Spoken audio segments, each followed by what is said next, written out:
Louvre Abu Dhabi, retransmission de sa visite du musée interrompue par les autorités, moment de gêne lors du discours.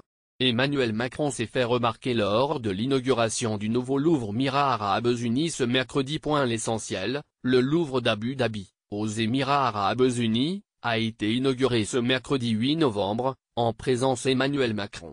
10 ans après le lancement du projet, voulu par l'ancien président Jacques Chirac, l'ouverture de ce musée, cousin du Louvre parisien, a pris une vraie dimension diplomatique, les autorités françaises ne manquant pas d'insister sur le rapprochement entre l'Hexagone et l'Émirat opéré grâce à cette initiative culturelle. Le passage Emmanuel Macron a néanmoins été marqué par plusieurs moments de gêne. Une retransmission de la visite du musée, par le chef de l'État et d'autres dirigeants, sur le Facebook de l'Élysée, semble avoir été bloquée par les autorités émiriennes.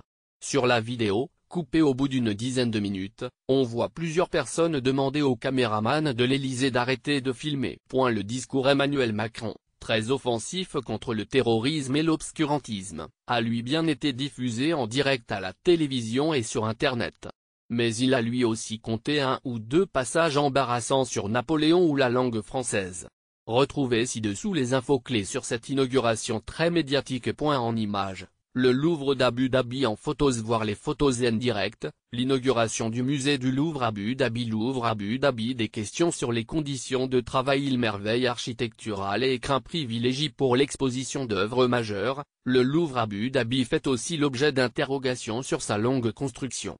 Bénédicte Jeanrod, directrice d'Human Rights Watch, rappelle dans Libération que son association a publié un rapport, inquiétant, sur le Louvre de l'île de Saadiyya, avant d'être interdit d'entrer sur le territoire en 2014. Dans ce rapport, Human Rights Watch se faisait l'écho de nombreuses violations commises par les employeurs, comme le non-respect de normes de sécurité, de salaires déplorables, mais aussi de confiscation de passeports, de conditions de vie et de logement déplorables et de menaces sur des employés immigrés. La publication de ce rapport, en 2015, avait ému la communauté internationale et poussé les Émirats Arabes Unis à renforcer sa législation pour protéger les travailleurs migrants.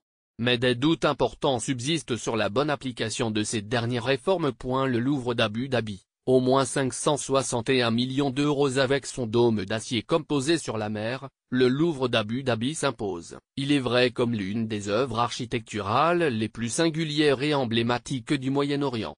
Entouré d'eau, le musée a des airs de Venise. À l'intérieur, ce qui interpelle en premier est le jeu d'ombre et de lumière obtenu notamment grâce aux 7850 étoiles qui composent le dôme.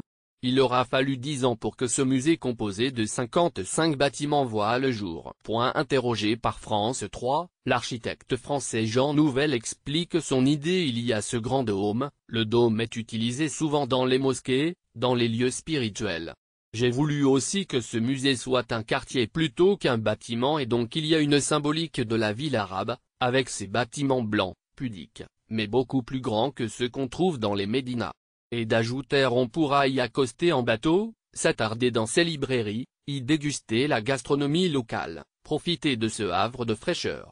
Le dôme, qui est l'élément central du projet, mesure 565 mètres de circonférence pour un poids total de 7500 tonnes, soit plus que la tour Eiffel 7300 tonnes. Le projet architectural aurait coûté 561 millions d'euros à l'Émirat, comme le rapporte l'SI qui se base sur la dernière estimation en date puisque le coût réel est quant à lui gardé secret.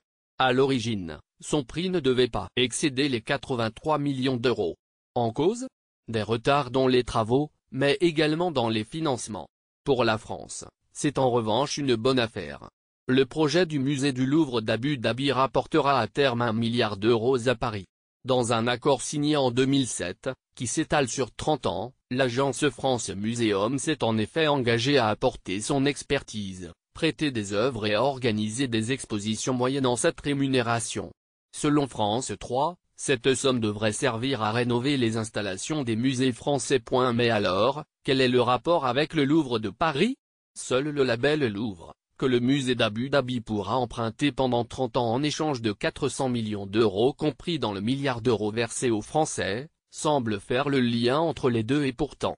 Parmi les 600 œuvres qui y seront exposées dès l'ouverture prévue ce samedi 11 novembre, 300 ont été prêtés par le Louvre et d'autres musées français. Les chiffres